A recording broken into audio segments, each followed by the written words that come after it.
Saya Kristen Monica 19058060 dari Prodi Pendidikan Sosiologi. Di sini Ibu akan menjelaskan mengenai materi pembelajaran kita hari ini, yaitu mengenai interaksi sosial. Langsung saja Ibu akan menjelaskan mengenai kompetensi dasar dan indikator pencapaian kompetensi. Adapun kompetensi dasar kita yaitu 3.2, mengidentifikasikan interaksi sosial dalam ruang dan pengaruhnya terhadap kehidupan sosial, ekonomi, budaya, dalam nilai dan norma, serta kelembagaan sosial budaya. Adapun indikator pencapaian kompetensi kita yaitu, pertama, menjelaskan pengertian interaksi sosial dan menjelaskan syarat-syarat terjadinya interaksi sosial. Adapun manfaat mempelajari materi interaksi sosial ini adalah kita sebagai makhluk sosial bisa menjalankan interaksi sosial yang sesuai dengan kaidah yang berada di tengah masyarakat sehingga bisa menciptakan interaksi sosial yang dinamis. Langsung saja kita masuk ke dalam penjelasan Ibu yang pertama, yaitu mengenai pengertian interaksi sosial. Interaksi sosial ini berasal dari kata interaksi yang berasal dari kata inter yang berarti berbalas-balasan dan action yang berarti tindakan. Sehingga interaksi ini merupakan tindakan seseorang yang saling berbalas-balasan sehingga antara manusia satu dengan manusia lainnya saling berhubungan. Interaksi sosial ini dapat mempengaruhi, mengubah, dan memperbaiki maupun sebaliknya individu seseorang, sehingga dalam interaksi sosial ini, kehidupan seseorang ini akan lebih bervariasi dan juga kompleks. Interaksi sosial dapat terjadi apabila salah seorang individu melakukan aksi terhadap orang lain dan mendapatkan balasan sebagai reaksinya.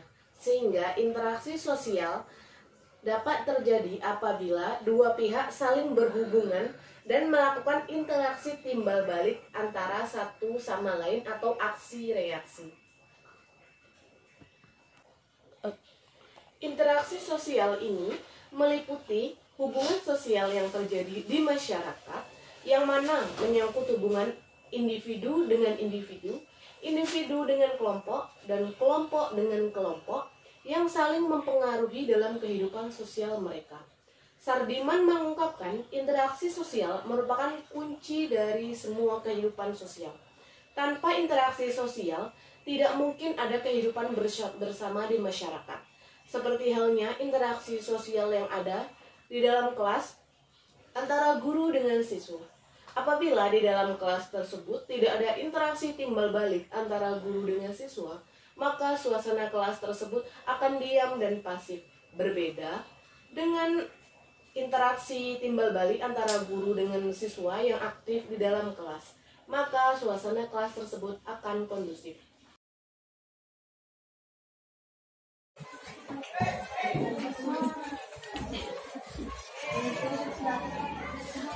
Ya, bagus, tepuk tangan. Saya bisa mengulang jawabannya. Coba. Karena bagus ya jawabannya. Tapi ada lagi yang ingin mengulang. Jawabannya tadi adalah kapan interaksi sosial itu bisa terjadi? Nah, interaksi sosial itu bisa terjadi karena ada proses komunikasi dan interaksi sosial. Gitu ya. Nah, tepuk tangan untuk kelompok tadi. Jadi kapan bisa terjadi komunikasi itu ketika ada, kapan bisa terjadi interaksi sosial ketika ada komunikasi. Ada komunikasi ya. Baik adik-adik sekalian, masih ada yang ingin bertanya? Cukup jelas ya? Ya, saya kira adik-adik, saya ingin bertanya kepada adik-adik, kira-kira apa pendapatmu? Apakah adik-adik senang belajar tentang interaksi sosial? Saya tanya sekali lagi, apakah adik-adik senang belajar interaksi sosial? Kalau adik-adik senang, saya ada yang ingin menyimpulkan dari hasil pembelajaran kita hari ini. Ya, silakan baik. Adik. Dari kelompok 5, silakan. Assalamualaikum warahmatullahi wabarakatuh. Waalaikumsalam warahmatullahi wabarakatuh. Saya sendiri Ali perwakilan dari kelompok ini.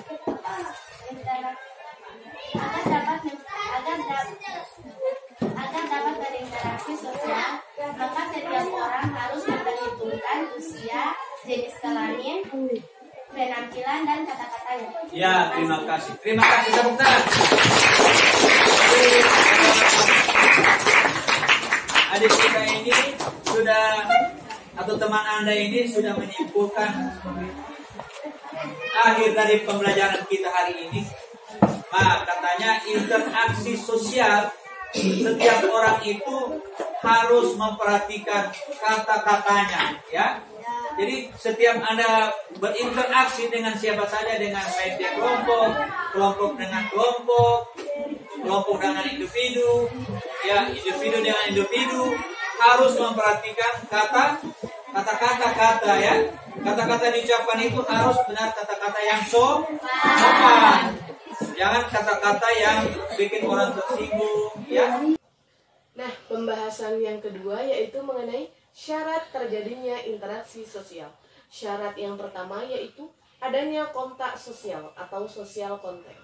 Kontak berasal dari kata Latin con yang berarti bersama-sama dan tanga yang berarti menyentuh. Jadi secara harfiah, kontak berarti bersama-sama menyentuh. Dalam pengertian sosiologis, kontak merupakan gejala sosial. Orang dapat mengadakan hubungan dengan pihak lain melalui telepon, surat, dan sebagainya. Jadi, kontak sosial merupakan aksi individu atau kelompok dalam bentuk isyarat yang memiliki makna bagi si pelaku dan si penerima. Si pelaku menyampaikan pesan dan si penerima membalas pesan tersebut dengan aksi maupun reaksi. Kita membedakan kontak berdasarkan cara, sifat, bentuk, dan tingkat hubungannya. Kontak sosial dapat dibagi dalam 3 bentuk. Yang pertama yaitu antara orang perorangan. Kontak sosial ini apabila anak kecil mempelajari kebiasaan-kebiasaan dalam keluarganya.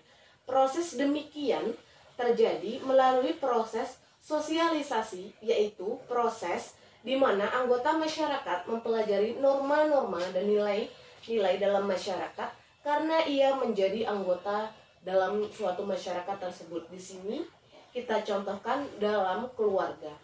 Yang kedua yaitu antara orang perorangan dengan suatu kelompok manusia atau sebaliknya.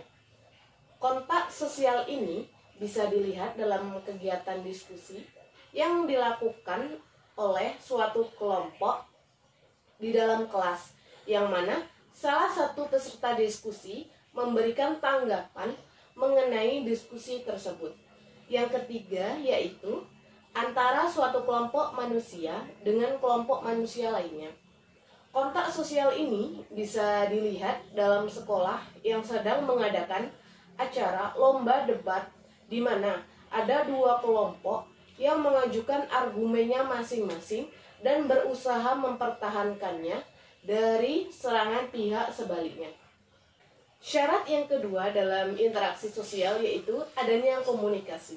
Komunikasi adalah hubungan antara pihak satu dengan pihak lain yang saling mempengaruhi. Dengan demikian, komunikasi, sikap, dan perasaan seseorang bisa dipahami oleh orang lain dan mendapatkan respon timbal balik dari si lawan bicara. Hal tersebut diperkuat dengan pendapat Herbert Blumer Sulistyawati bahwasannya proses interaksi sosial dapat terjadi antara 2 individu ataupun kelompok yang mana dalam kelompok tersebut terdapat kontak sosial dan komunikasi. Kontak sosial merupakan tahap pertama dari terjadinya hubungan sosial dan dilanjutkan dengan komunikasi. Komunikasi ini bisa dilihat dalam kegiatan diskusi di mana anggota kelompok ini saling berkomunikasi untuk memperlancar proses diskusi.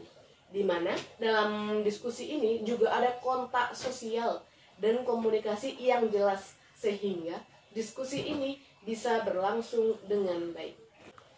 Demikianlah materi yang dapat Ibu sampaikan hari ini. Semoga Ananda sekalian paham atas materi yang Ibu jelaskan.